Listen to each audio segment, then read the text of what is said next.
What is up, all you rock and rollers out there in podcast land? As always, thanks for sharing your Friday night with me, the Maestro, here on the Fortress of Rock. Episode 52, August the 12th, 2022. This is it, kids. Next week is the official 1-year anniversary since I started this monstrosity known as the Fortress of Rock. Of course, I started out trying to play music during the breaks. Would love to be able to do that, but then I limit my outreach. I can't get to anybody outside of Spotify if I do that. Plus, you've got to have a paid subscription to Spotify, so I decided after a few months I had to ditch the music, just talk about it, so I could get out to more and more of you all across the spectrum when it comes to podcast platforms.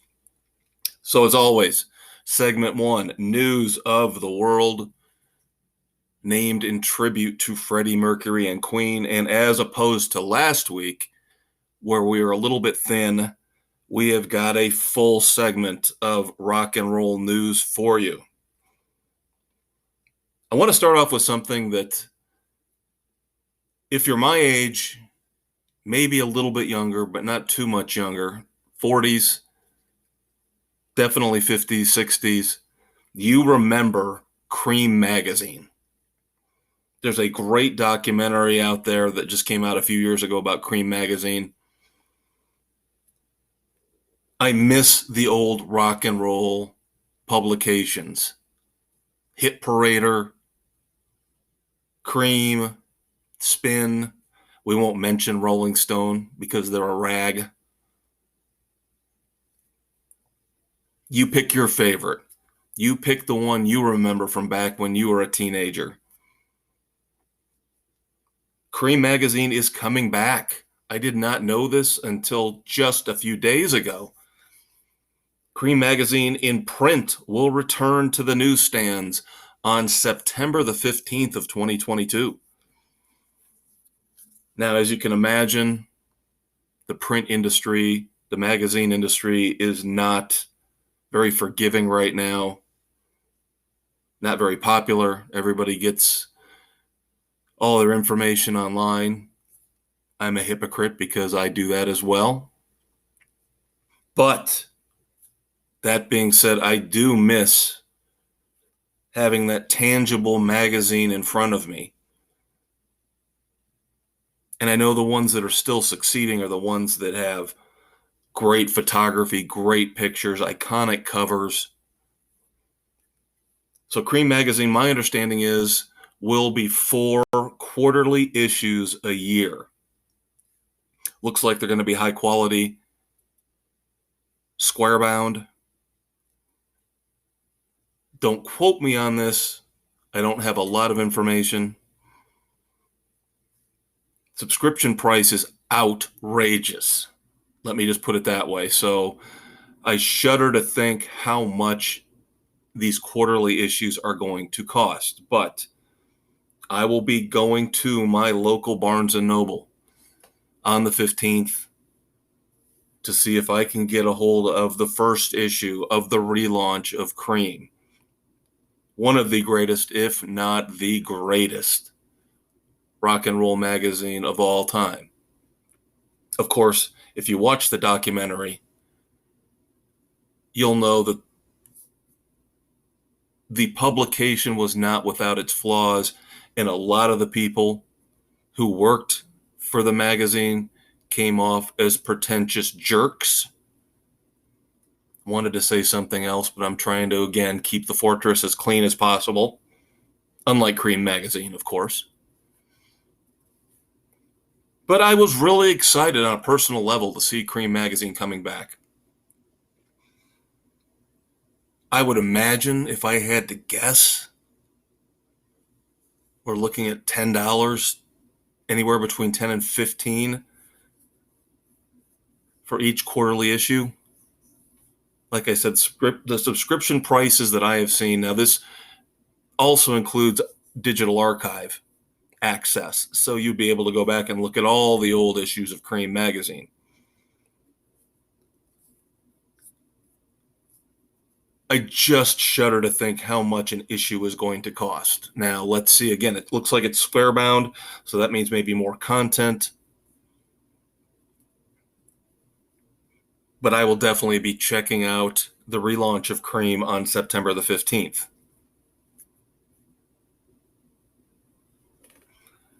On the touring front,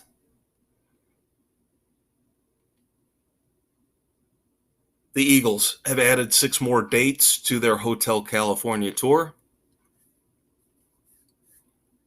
I wish I had gone to see them. I wish I had spent the money, as much as I rail on them and Don Henley for the outrageous ticket prices that they have charged over the past 3 decades, going all the way back to the early 90s when they got back together, when hell froze over.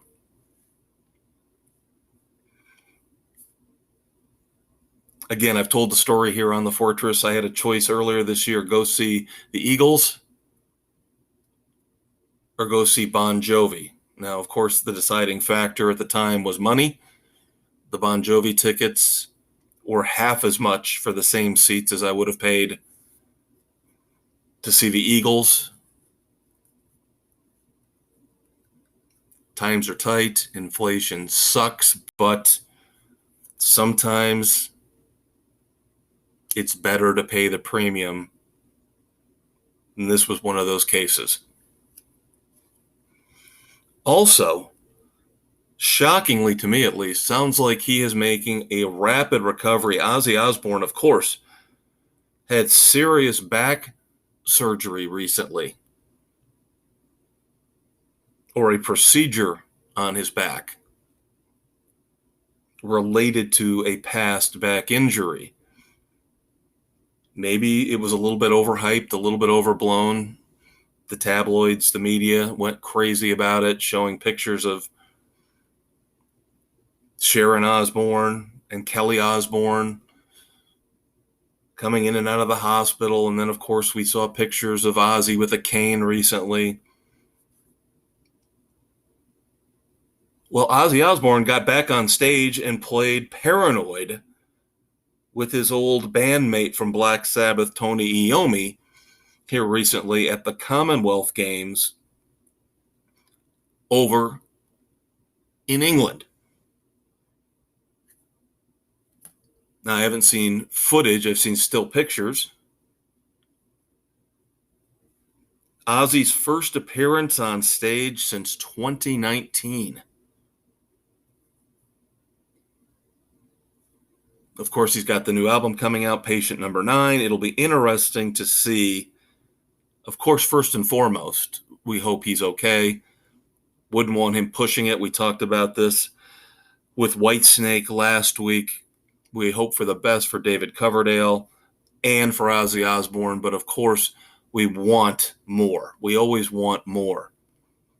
We want them to drain the last little bit of fuel out of the tank. We don't want them to embarrass themselves. We don't want them to create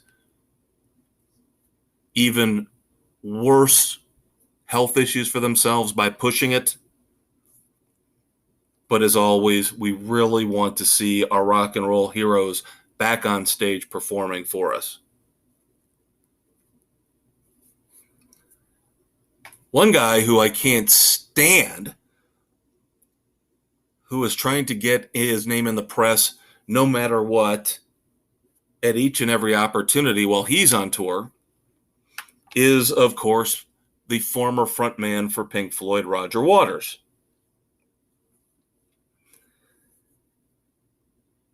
Wow, I can't imagine what Gilmour and Mason and everybody in Pink Floyd went through.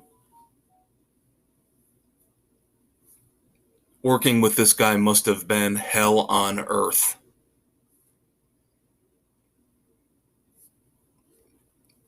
I think I told you recently, if I didn't, here you go, about how he was upset with the Canadian press as he was touring through Canada. Didn't think he got fair coverage because he was touring at the same time as Drake and The Weeknd. And I guess the newspapers, the media up there covered the Drake and The Weeknd tours a little bit heavier than they did Roger Waters.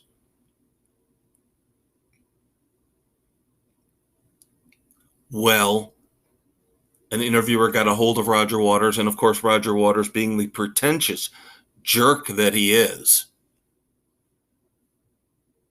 told the interviewer, I am far, far, far more important than Drake and The Weeknd.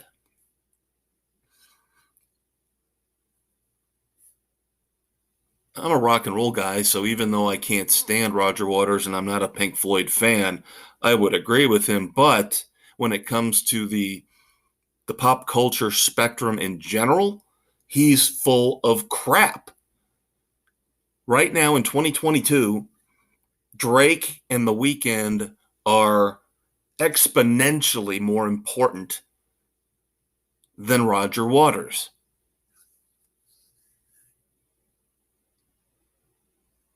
And when was the last time Roger Waters put out any original content of any significance? But now, flash forward to this past week, another interview with CNN, no less. You would think a safe haven for somebody like Roger Waters, but no, a contentious interview. Or basically, Roger Waters, in no uncertain terms, says he loves Russia, loves China, hates the US, and hates NATO. Now, these are all implications, strong, strong implications. I'll leave it to you to look up the transcript of the interview. But he basically sides with China, says China owns Taiwan, blames NATO and the US for pushing up to the border of Russia, and Russia just reacting like they should.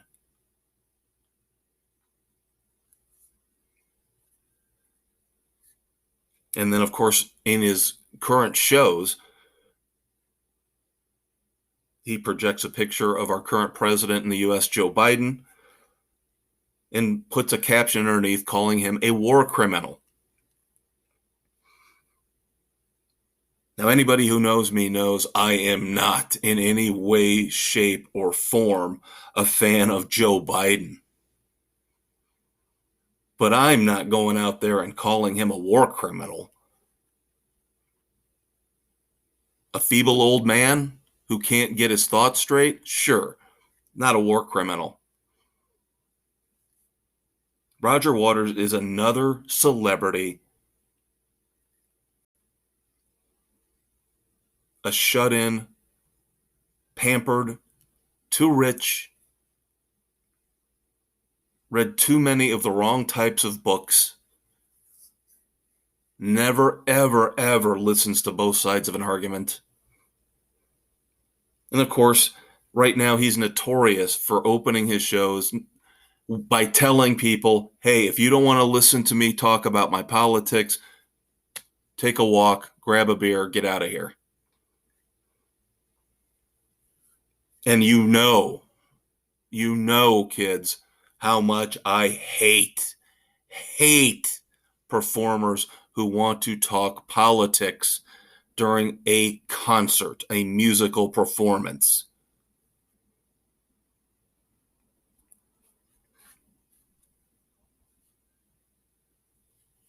Unfortunately, it seems like it's becoming more and more commonplace.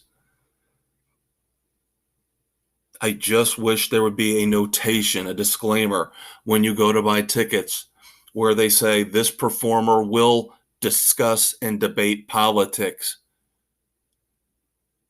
instead of playing music for 95 minutes or 110 minutes or 140 minutes.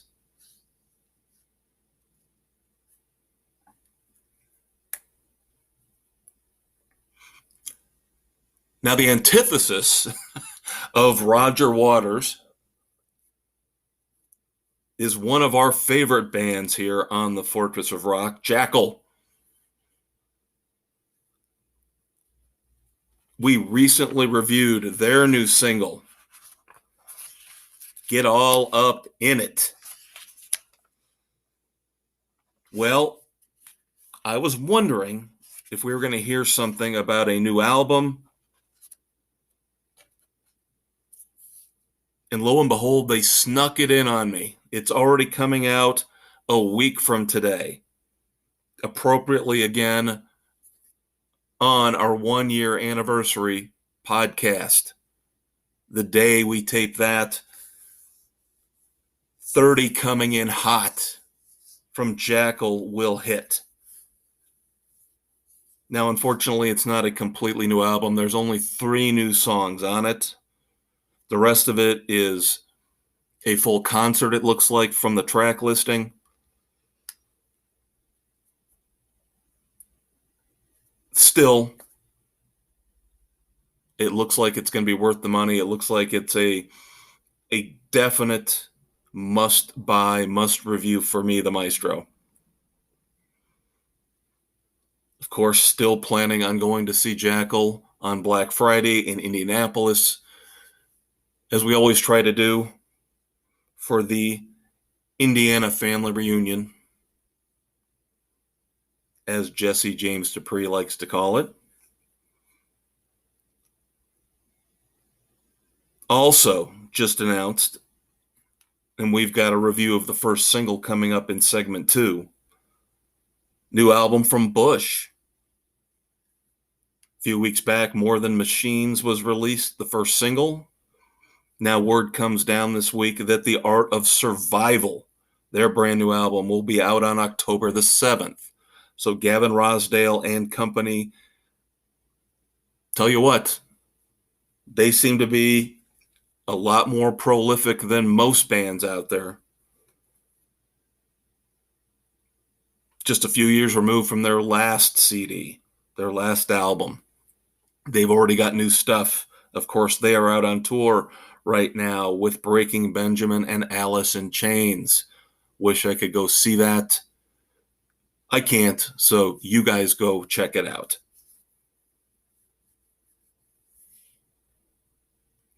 Weezer had to cancel their Broadway residency. Understandable, given what Rivers Cuomo, the leader of Weezer, said. Low ticket sales and high expenses. It's New York City, kids. What did you expect? New York is turning back into the cesspool that it used to be back in the 70s. Nobody's going to stop it. Nobody seems to want to stop it. I hear stories from people who live there, live in New Jersey, how much it costs just for somebody to drive into work from New Jersey to New York and back home again. It would blow your mind. It would blow your mind.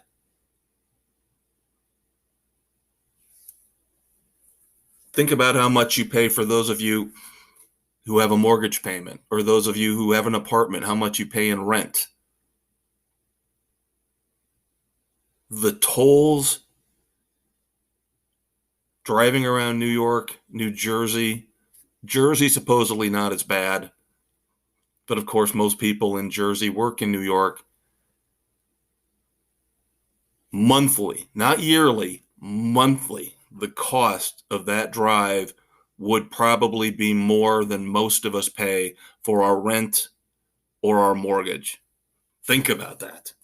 How do these people stand living in New York City? How can they afford it?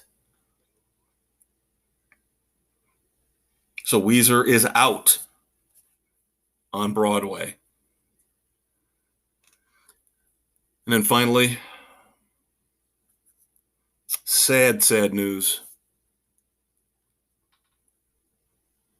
I know I don't cover every little passing when it comes to people in the music industry, but when it's somebody who is significant to me, to you guys, to all of us, then I give it a mention. And Olivia Newton-John passed away this past week. You could say she lived a full life. She made it into her 70s, and this is considering all she went through. Roughly a 30-year battle with cancer. She always looked young. I know you can be a cynic and say she had some work done. That's fine. But she always looked young. She always embodied a young, vital spirit. Of course, Olivia Newton-John, known for her starring role opposite John Travolta in Grease, one of the most important movies for my generation as we grew up in the late 70s and the early 80s. I'm sure a lot of the current younger generation would look back at Grease and scoff, say it was too cheesy, too wholesome.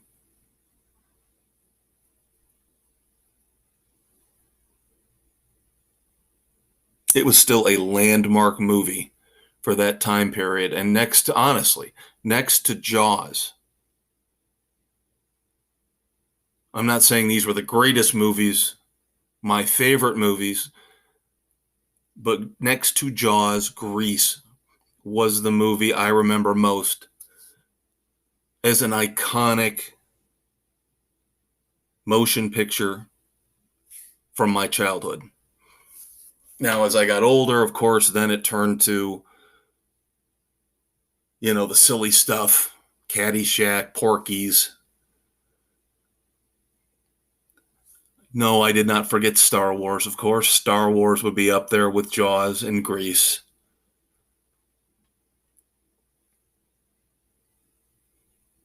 But that's how important Grease was, and to be a star in that movie.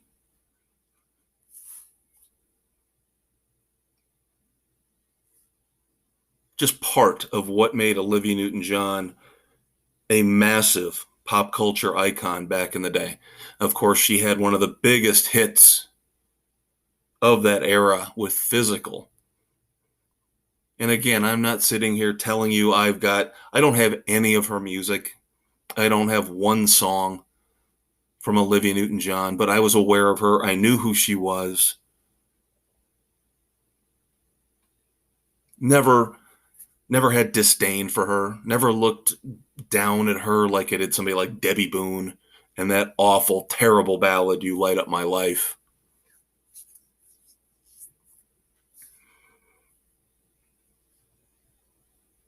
Of course, Xanadu, another big motion picture moment for Olivia Newton-John with one of my favorite bands, again, from my period in the 70s and early 80s growing up, Electric Light Orchestra. Now, of course, Xanadu was in no way, shape, or form even remotely in the ballpark, even close to being as influential or as popular as Grease. But there are some of us out there who remember it.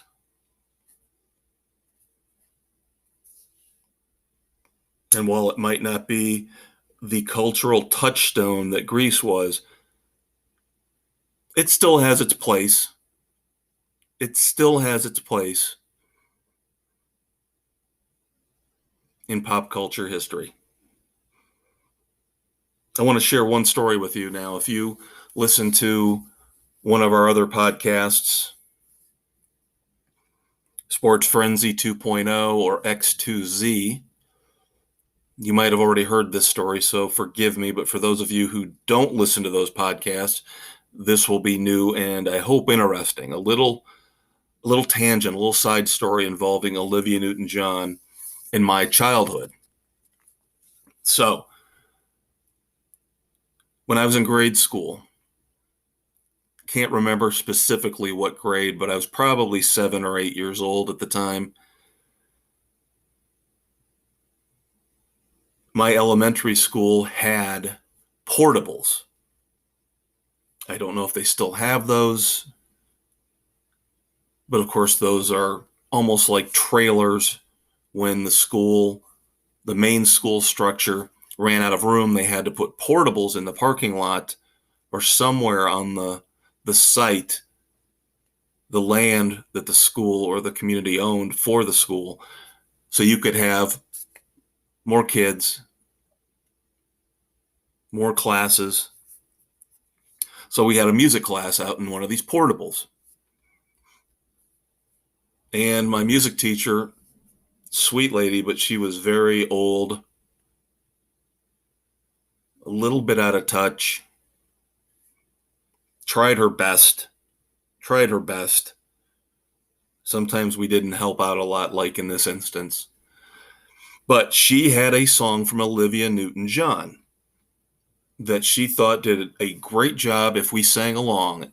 She could use it as a teaching moment because of the notes, the chords, the lyrics, for the most part. The song was Please, Mr. Please, again by Olivia Newton-John. And if you remember the chorus, Please, Mr. Please, I believe it's Don't Play B-17, basically about a forlorn woman at a bar, doesn't want to hear her favorite song reminding her of their lost, broken romance. But there's a line in the song where Olivia Newton-John talks about how she's got a good Kentucky whiskey in front of her. And of course, I mean, no way would that pass nowadays. Of course, there's other stuff that's more ridiculous and more stupid and more controversial that we somehow let through. But even back then, when we were a lot more relaxed, you didn't want 7, 8-year-old kids singing about alcohol. So what she would do is she'd play the song, and every time that line was coming up, she would sing at the top of her voice, trying to drown out the recording of Please, Mr. Please. She would, instead of singing a good Kentucky whiskey, she would sing a good and healthy milkshake. And of course, being the brats that we were back then, we were actually pretty good kids. I'll take my upbringing over just about anybody's. And the experiences and the friends. And this is one of them. So, of course, we knew we weren't stupid. We knew what the lyrics were, so she would try to drown it out with good and healthy milkshake, and we would just come right back, all of us singing with our little prepubescent voices, singing a good Kentucky whiskey, and it would upset her and make her mad, and she would say, "Stop it, don't do that, sing what I sing." There you go. There's my little personal Olivia Newton-John moment for you. But rest in peace, Olivia Newton-John. Even those of us who really didn't listen to your music understand how important you were in the grand scheme of things. So that's it for segment 1. News of the World is over for August the 12th, 2022. Coming up next, break down our reviews of the new Jack White album, Entering Heaven Alive, new music from Alter Bridge, King's X, David Lee Roth, and the aforementioned Bush. Hang out with me, quick promo, and I'll be right back. Thank you so much for tuning in to the Fortress of Rock podcast with me, the Maestro, Kevin Crane. Of course, that was segment 1, the news of the world, our tribute to Freddie Mercury and Queen, where we look back at the past week in rock and roll and all the news and all the controversies that you deserve to know about. Next up is the heart of the show, the meat and potatoes breakdown, where we are going to review all the new songs, all the new albums, all the new concert tours, the shows that I've seen personally. Stay tuned for that. Of course, we're now available on Spotify, Anchor, Apple, Stitcher, Castbox, Google, Pocket Cast, and Radio Public, wherever you listen to your favorite podcasts. Hang out, kids. We'll be right back. Hey, everybody. Welcome back to the Fortress of Rock. Friday night, August the 12th, 2022, episode 52. Had some technical difficulties, so hopefully segment 1 comes through okay. The audios are acceptable, the levels, the volume. My hosting platform, Anchor, basically crapped out on me for a couple hours, so had to happen right in the middle of taping the first segment. Luckily, it looks like I was able to salvage the entire segment. Awesome segment that it was. I was very upset, thinking I'd lost it, but luckily, even though it was downloaded as I tried to save it as a video file for some weird reason, I was able to upload it back as audio only. So again, I hope it comes through okay. I don't have the time right now to listen to it. I walked away for a couple hours, watched some preseason football. Now I'm back to wrap things up. We've got Breakdown up next. Of course, the heart of every episode, our reviews of albums, songs, concerts. This week, the second album of 2022 from Jack White, Entering Heaven Alive. A little bit more acoustic, more mellow than his first 2022 effort, Fear of the Dawn. 11 songs, of course, as always, we go track by track. This one's going to be a little difficult because a lot of these songs sound the same and kind of blend into each other. Yeah, that should give you a little bit of a fair warning that my review of Entering Heaven Alive is not going to be stellar. First up, a tip from you to me. And again, this is going to be a really difficult review because a tip from you to me, piano, moderately catchy. As I mentioned, acoustic touches, mid-tempo. We've heard this type of style from Jack White before when he was with the White Stripes. And I've said this before, I'll say it again. Some artists need to be in a group setting to bring out the best in them. When they're getting self-indulgent, when they think they know everything, Sting comes to mind. Mark Knopfler, who we'll talk about more later, from Dire Straits.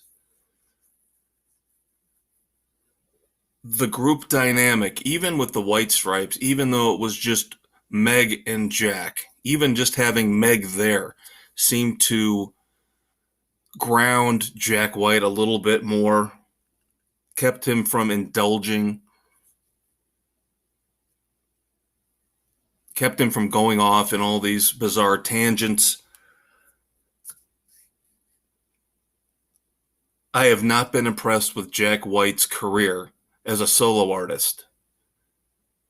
And unfortunately, Entering Heaven Alive is another example of that. So a tip from you to me. Sorry, I keep wanting to switch the words on it because at times in the song, he sings a tip from me to you instead of a tip from you to me. Second song, All Along the Way. Again, okay, not great. Same kind of mid-tempo stylings. By the time we get to the third song, Jack White adds strings to Help Me Along. I did not like Help Me Along all that much. Fourth song, Love is Selfish, has been out there. It was released a while back. A little bit more catchy, but again, the same musical style. And it starts to wear on you after a while. This is not the kind of album you're going to be able to pop in to your CD player or put on your phone and listen to in the car. It really gets boring at this point. Song 5, I've Got You Surrounded with My Love. A little bit more up-tempo. We get a little bit of blues, some jazz, some funk. This song sounds like a leftover from his first 2022 album, Fear of the Dawn. So it's a welcome relief from the mediocrity, the boredom we've been subjected to this point. So it's a little bit better. Then we get really goofy. Another song that's been out there for a little bit, Queen of the Bees. Yes, Jack White does have the capabilities to not take himself so seriously. Queen of the Bees might be the best song on the album just because it's a breath of fresh air. It's goofy fun. Xylophone on the track. The whole album has this vaudevillian type feel to it, with all the piano, all the violin, the strings, the xylophone here on Queen of the Bees. This old-timey, almost Depression era feel to the songs. Look at the CD art. You get the feeling that this is in some way spiritually revisiting the Great Depression era.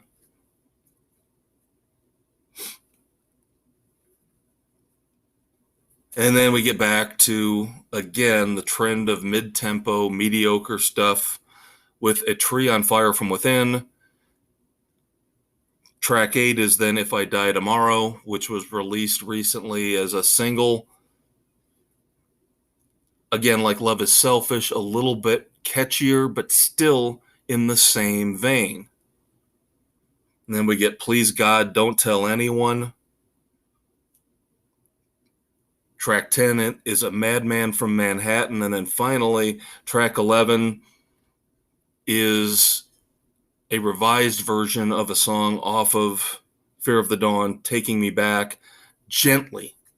So again, instead of it being a rocking version like it was on Fear of the Dawn, more piano, more violin.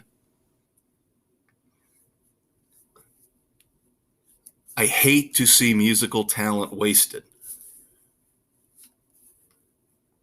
And yes, I know Sting and Mark Knopfler and Jack White, just the three that I've mentioned here that come to mind quickly. I know they know more about music in their little pinky finger than I'll ever know.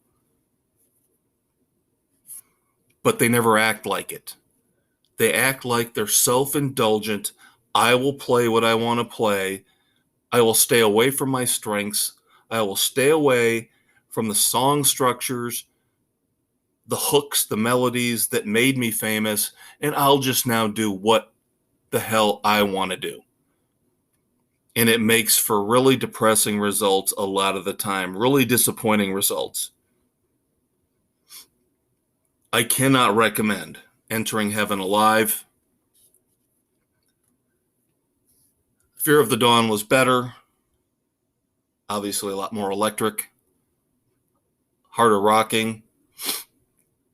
But again, overall, Jack White's solo career has been underwhelming to me. I don't care what the critics say. I know they love him. They slurp on him every chance they get. I will be honest, I will be much more true to what really is going on with his albums and his songs. I want a new Raconteurs album, one of his side projects. He has the Dead Weather, who I can't stand. I think they're overrated. Of course, the White Stripes are done.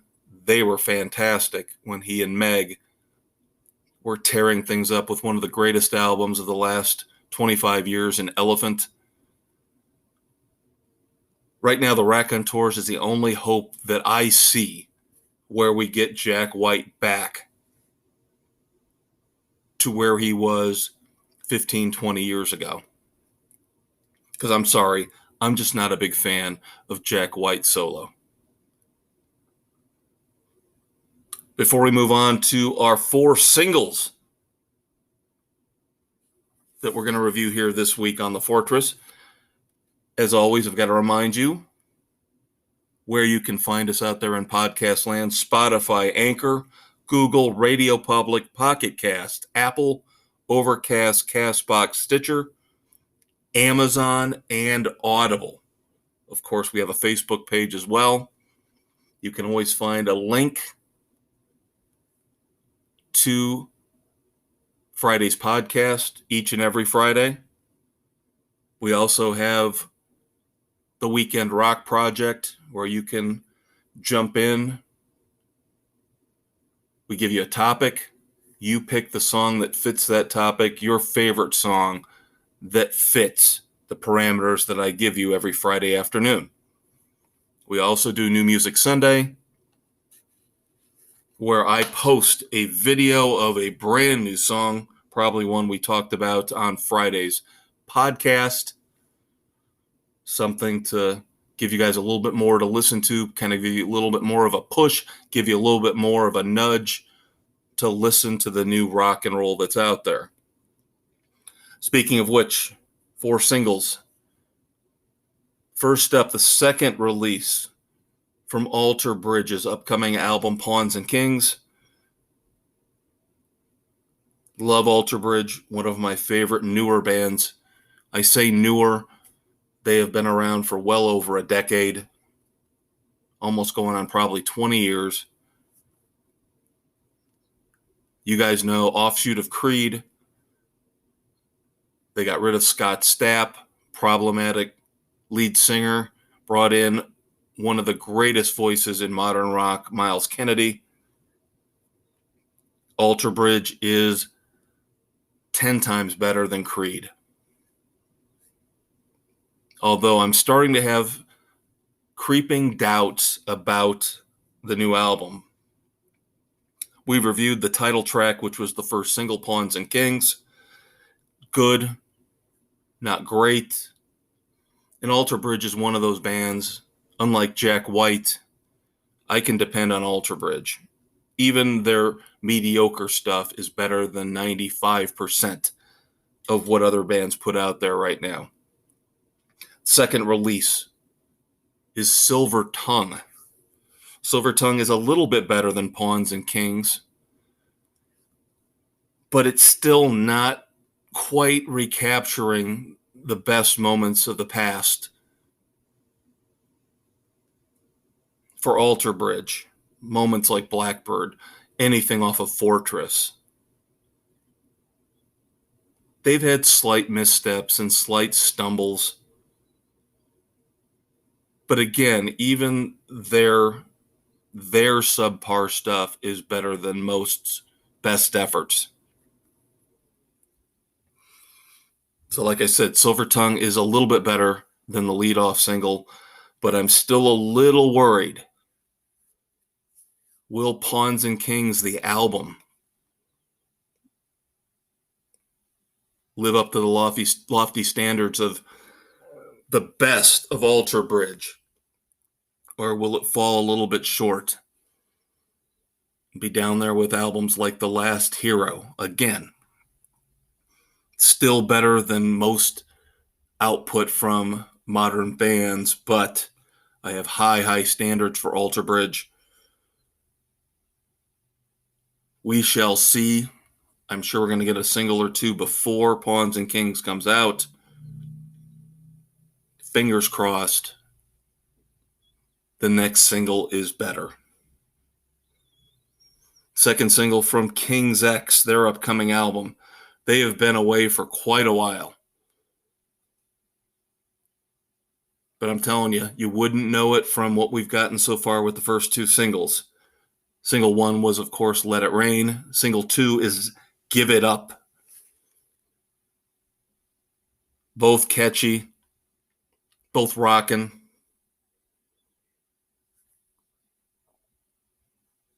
King's X is one of those bands that I have their greatest hits. I never really got into them in terms of buying their whole catalog, listening to all their albums. But after a while, I realized I was missing out on something, so at least I grabbed their greatest hits. Love that.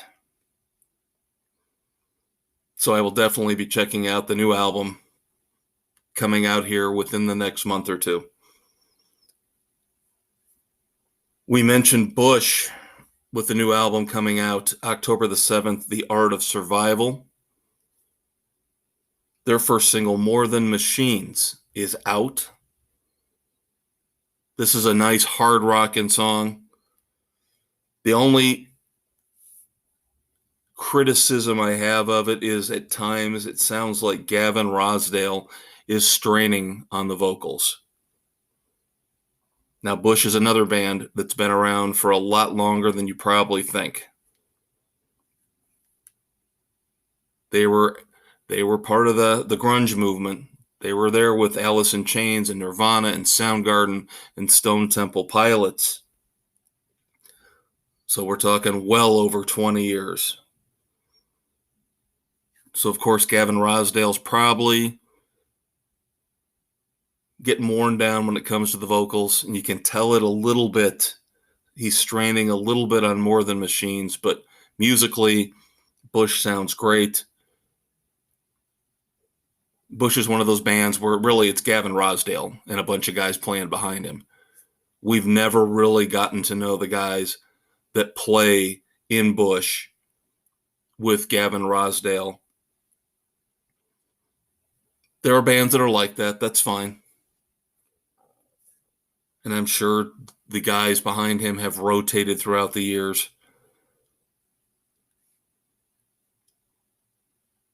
So again, Gavin's got to be the focus here. And if his vocals are slipping and sliding a little bit, not quite as strong as they used to be, maybe a little bit of cause for concern. But outside of that, More Than Machines is a really solid rocker. And then finally, saving the best for last, I don't think I'm going there. If I had to pick out of these four songs the best, I'd probably go with King's X, Give It Up. But of course, David Lee Roth has finally put out this mythic, this tribute song that his collaborator, John Five, who of course played with Rob Zombie, David Lee Roth and John Five got together, I think we're talking at least a decade ago, supposedly put together an unbelievable group of songs. You hear John Five occasionally on interviews with guys like Eddie Trunk, where he talks about how these songs need to get out there. And David Lee Roth has finally, over the last few years, started releasing them little by little. But this song, Nothing Could Have Stopped Us Back Then Anyway, was the centerpiece, according to John Five. The song that blew him away in the recording sessions he had with David Lee Roth. And obviously, David Lee Roth is not shying away from the fact this is a straight-up tribute to Van Halen. His days in Van Halen, the early days. If you see the video, all it consists of is old footage, black and white footage of Van Halen early on. The song itself, it's fine. It's wistful. I think the buildup, again, the mythic quality that this song took on in Van Halen fan circles, maybe the hype was too much because based on how legendary and how fantastic this song was supposed to be, it comes off as okay. Not bad, not great. I would like to hear all these songs put on an album, have David Lee Roth put this out. I think we're up to 5. I don't think we're at 6 yet, maybe 5, could be 6 singles that have been released over the past few years. Let's just get an album together, Dave, okay? We all know there's issues still with you and Alex Van Halen and Wolfgang Van Halen. Of course, Wolfgang recently implied that the reason there is no Van Halen tribute project or tribute tour is basically because of David Lee Roth. Is that shocking? No. No. Van Halen was full of egos. Whether it was Eddie, whether it was Dave, whether it was Sammy.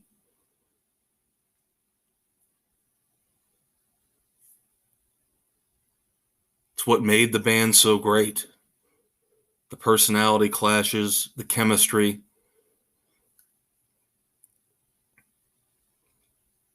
So there you go, kids.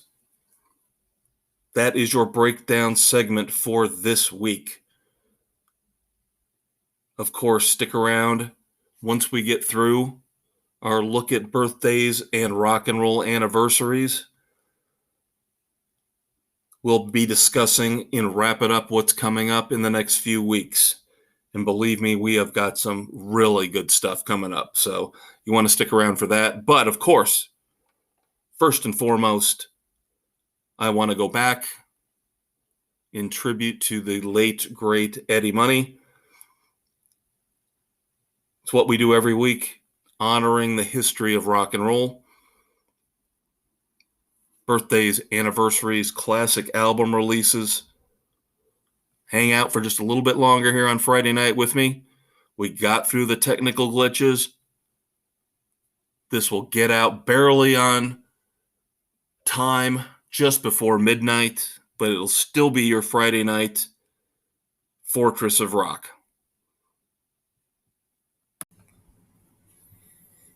All right, now that we've looked at the current state of music in our breakdown segment, it is time to climb into the DeLorean and travel back in time to look back at moments in rock and roll history, birthdays, deaths, anniversaries of song and album releases. It is time for I Want to Go Back, our tribute to Eddie Money. Stay tuned. And as always, we're on Spotify, Anchor, Apple, Stitcher, Castbox, Google, Pocket Cast, and Radio Public, anywhere where you listen to your favorite podcasts.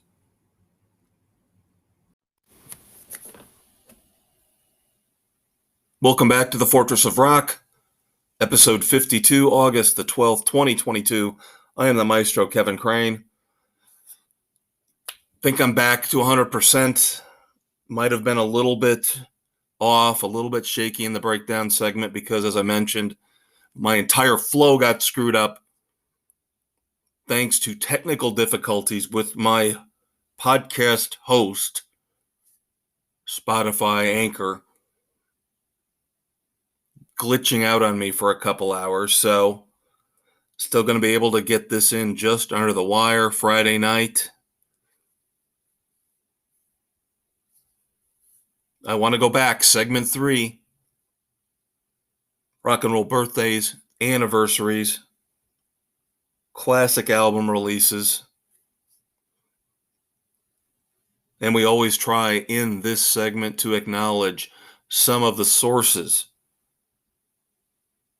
for the topics that we discuss here, not only in News of the World, but in the I Want to Go Back segment. ultimateclassicrock.com, thisdayinmusic.com, and of course, the Van Halen News Desk. One birthday that jumped out at me for today, August the 12th, 1949, making him 73 years old, the great Mark Knopfler. Now, I know I alluded to him in the last segment as one of those artists who gets a little self-indulgent, who should have kept himself in a band structure. And when I say a band structure, I'm not talking about the fact that obviously he's going to have people playing behind him in a supporting role when he goes out on tour or even in the studio. I'm talking about the guys who literally gave credit, considered other people part of their band, part of the entity that was making music. With Mark Knopfler, it was Dire Straits. Whether it was his brother, whether it was Pick Withers, I listened to Dire Straits' output versus Mark Knopfler's solo output, and I, again, just like with Jack White, sorely disappointed. There's some good stuff. Mark Knopfler's solo career now has spanned 3 decades. But I've just, again, never heard the same energy, the same sly wit, the same interplay that I heard with Dire Straits. Maybe I'm biased. I think Making Movies, their third album, is one of the greatest albums of all time. It's short. If you look at the fact it's only 8 songs, a lot of the songs are extremely long. Tunnel of Love, Skate Away, but those songs are so fantastic. And again, the interplay between him and the other band members in Dire Straits is what makes that album so good. And of course, Brothers in Arms is one of the greatest albums to come out of the 80s. Music purists will admonish me, will defy me for saying it, but I just don't care. I don't care about the collaborations with country and rockabilly artists. I don't care about the soundtracks, the movie music. The one thing I can't take away from Mark Knopfler is he is one of my 3 favorite guitarists of all time, along with Stevie Ray Vaughan and, of course, Eddie Van Halen. But again, I look at Mark Knopfler like I look at Sting, like I look at Jack White, and just see so many years wasted on self-indulgent solo projects. And it's fine. They've got all the money they need. They don't have to sell any more records. They can make the music they want, but I somehow will still feel cheated as a fan. Look at U2. Now, U2 as a band have had quite a roller coaster ride creatively, but they've never strayed from the core 4. Bono is not putting out solo work. The Edge is not putting out solo work. U2 has, for better or for worse, remained a cohesive unit, and I will always have respect for them because of that.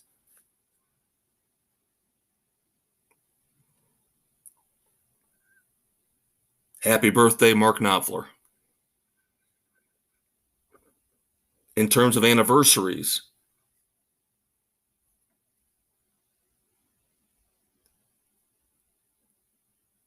most recently, August the 12th, 2009, Les Paul passed away. Of course, Les Paul, really credited with coming up with the electric guitar. That in and of itself makes him a rock god.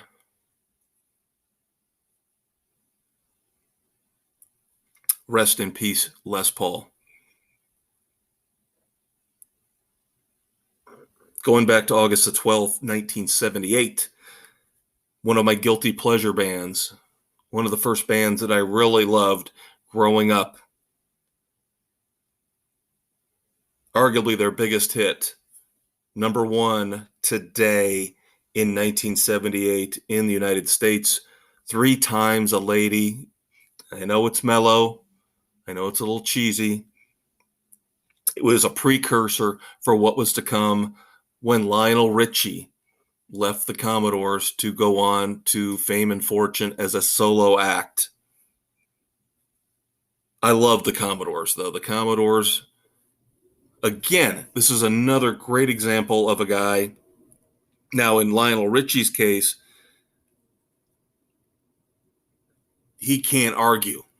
You can't call him out for leaving the Commodores because he ended up making an absolute boat ton of money on his own. Personally, I don't listen to anything he put out as a solo artist. It's too generic. It's too fluffy and light. I like the Commodores because they had a funky, even rock edge to a lot of their music. Three Times a Lady was, of course, the kind of song that Lionel Richie would put out.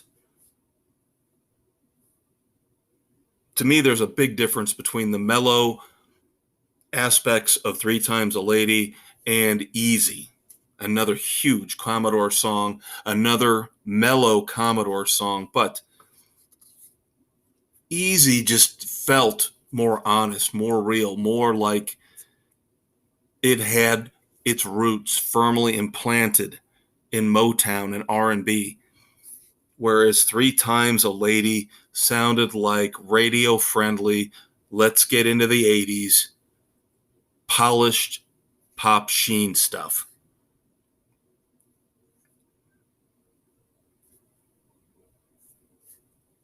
But I will always remember the Commodores for Brick House. And I mentioned Easy, of course. Great songs from one of the great 70s R&B and funk bands. 1 year further back in the time machine, August the 12th, 1977, this one caught me off guard. This one was a curveball. I obviously don't know as much as I thought I did about the Police. And we've talked about Sting. But I did not realize the Police started out as a quartet. So even my encyclopedia brain when it comes to music fails me on occasion. Henry Padovani was the guitarist for the Police when they were a quartet. And on this day, August the 12th, 1977, he quit the Police, knocking them down from a quartet to the trio that we all knew and loved.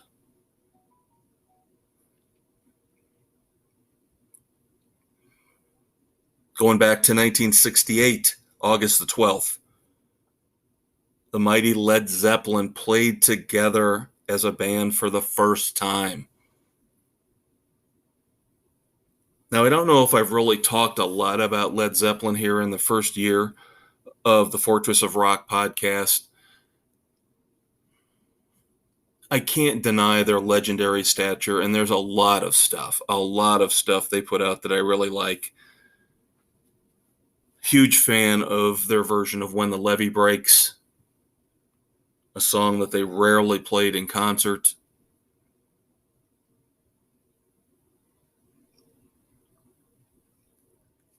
But like a lot of the bands from the 60s and early 70s, again, I did not grow up with those bands. The bands I grew up with, once I hit 10, 11, 12 years old, we've talked about them. A little bit of disco, a little bit of rock and roll. Talked about the Commodores, Casey and the Sunshine Band, Foreigner, Kansas. Those are the bands that I started off with. Zeppelin, for the most part, when I really started to get into rock and roll, they were pretty much almost done.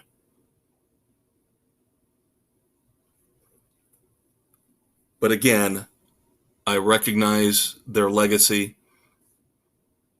I have the box set, one of the first box sets to come out.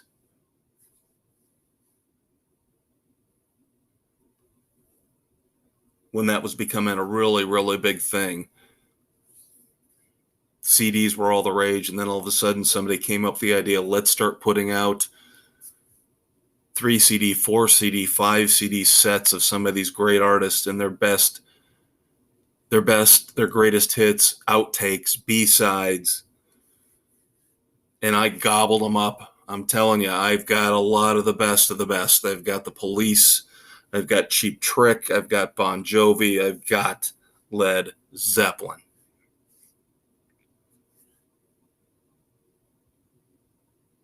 And then we have not one, not two, but 3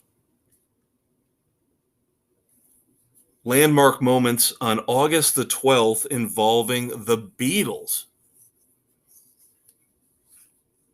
Kind of wild. August the 12th, really significant in the history of the Beatles.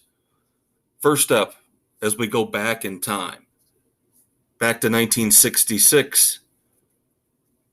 At the time, they did not know it was going to be the final Beatles tour, but on this day in 1966 in Chicago, the final Beatles U.S. tour began.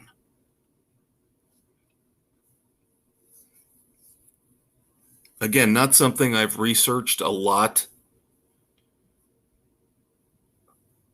but I can't believe the Beatles played a lot of live shows in the U.S. Think about it. The British invasion, when they spearheaded it and they came here in 1964, now we're already talking August of 1966. They're starting their final tour.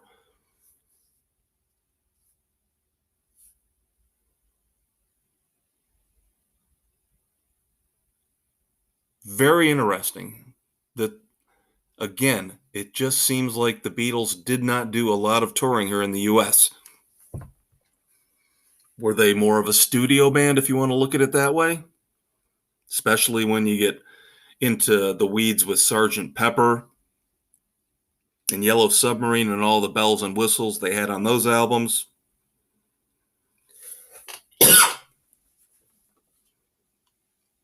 Going back 2 years, 1964, A Hard Day's Night, the movie, opened in the U.S., of course.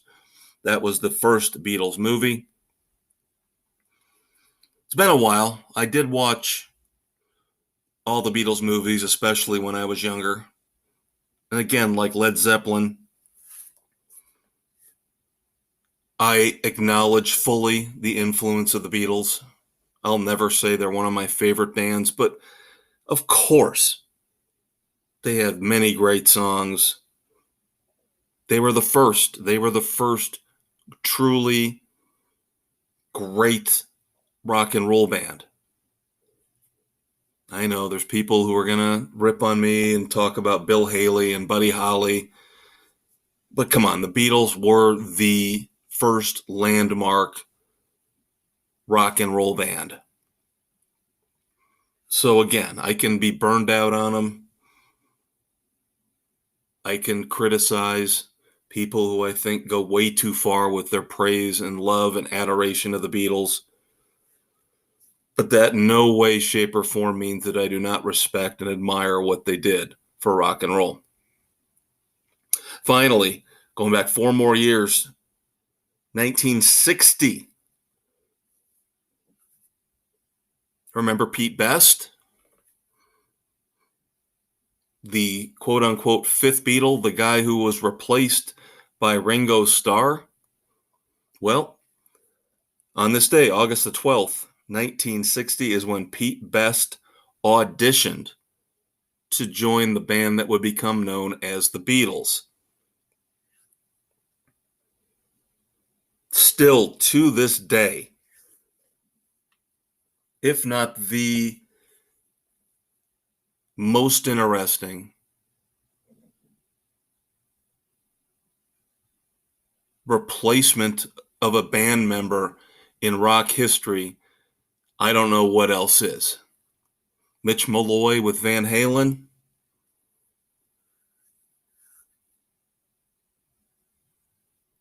Check out our Facebook page. Drop me a comment. Drop me a line. Let me know. If you don't think it was Pete Best, who is the most notorious, quote-unquote, replaced rock and roll legend of all time? Who did not get to become a legend because they were replaced in one of the greatest bands of all time? All right. That'll do it for segment 3. I Want to Go Back is done. We're going to put the DeLorean back in the garage for another week. We've got one final segment, of course, short but sweet, coming up. Wrap It Up, where I will let you know about the awesome music we will be reviewing in the next few weeks here on the Fortress of Rock. Just a few more minutes left. Hang out, kids. I'll be right back. Well, we hope you enjoyed our trip back in time, looking back at the anniversaries, the classic moments in rock and roll history. But of course, the DeLorean works both ways. So now we have to move forward. The last segment here, as always, on the Fortress of Rock with me, the Maestro Kevin Crane. Spotify, Anchor, Apple, Stitcher, Castbox, Google, Pocket Casts, Radio Public, wherever you listen to your favorite podcasts. It's all about the future. What's coming out here in the next month or two? What songs? What albums? What concert tours? That's why we call it Wrap It Up. Thanks to the fabulous Thunderbirds. Thanks to you for hanging out. Here comes our final segment. All right, everybody, thank you very much for hanging out with me on a very weird, awkward, wild Fortress of Rock podcast episode here on August the 12th, 2022. Again, technical issues stressing me out. Barely able to save the first segment. Had to take a big break before I could finish up the rest of the episode. But we soldiered through. We've made it to the end. Everything looks like it's going to be up before the clock strikes midnight. So it will be a Friday night episode, as always. Not delayed here on the Fortress. Coming up here next week, we have got some unbelievable music reviews for you. The new Collective Soul album, Vibrating, is out today. I will have my full review. Ed Roland and Company, one of my favorite bands. They never disappoint. I've listened to most of the album. It's been a crazy, hectic day, as I said. Haven't had a chance to burn through all of it yet, but I've gotten through about 2/3 of it, and it sounds great. Next week is Vibrating from Collective Soul. In 2 weeks, gonna do an exception to the Fortress of Rock rules. Don't usually like to review greatest hits albums, live albums, but we're going to make an exception for Jackal. We mentioned in the first segment 30 coming in hot. Comes out Friday the 19th. Next week, 3 new songs and what looks to be a full concert We're going to go ahead and review that for you coming up in 2 weeks on The Fortress. Of course, the big focus, the major review for next week. You thought it was Collective Soul. It's not. Next Friday night, August the 19th, episode 53 will feature my review of The Stadium Tour. Motley Crue, Def Leppard, Poison, Joan Jett, Classless Act from Indianapolis, Indiana, Lucas Oil Stadium. Cannot wait for the show. Cannot wait to talk about it, discuss it with everybody out there. Singles we're looking at reviewing here over the next few weeks. Don't know if I'm going to do this one next week or not, since we're going to review Jackal's 30 Coming in Hot in 2 weeks, the full album. Don't know if I'm going to review the second single, which just came out, Another Round. Seems a little repetitive to review that and then the week after review the whole album, but we've done it before. Don't be shocked if I review Jackal's Another Round next week on The Fortress. Scorpions have released a new single. I believe it's a UK bonus track from Rock Believer called Hammersmith. We'll check that out for you. Have that on the slate in a couple weeks. We've also got the third single from Megadeth's new album, Soldier On. We'll give that a spin. Have a review for you coming up here before the month of August is out, most likely. Tesla has slipped out a new single, Time to Rock. That's pretty straightforward. That gets right to the point. So we'll check out the new Tesla single within the next few weeks. Then finally, going to see them open for Judas Priest in October. Still got to listen to some of this new Queensryche material that's out there. I know one of the songs that's floating around is called Forest. So here, probably, if not in August, early September, we'll start delving into the new Queensryche singles, possibly the new album when that hits,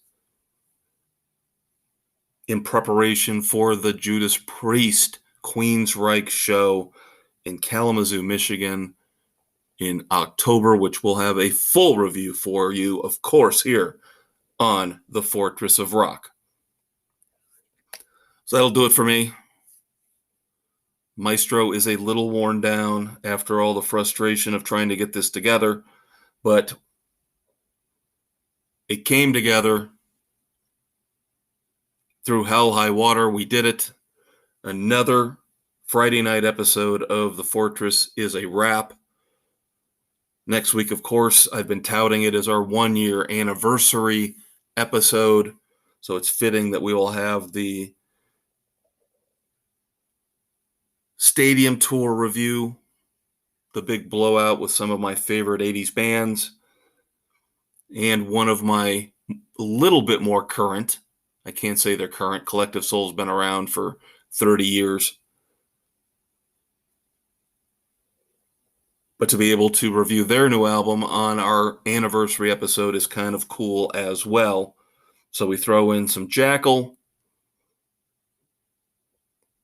It'll be cool on the first anniversary episode to review a lot of this music that means so much to me, and I know means so much to you. All right, enjoy your weekend. Listen to the new Collective Soul along with me. I'll be rocking out next week in Indianapolis. That's going to be a long day, kids. But I'll have a couple days to recover. So next Friday's Fortress episode should be much better, much more polished. Hopefully no technical glitches. Take care. We will talk to you next week. Rock on, rock out.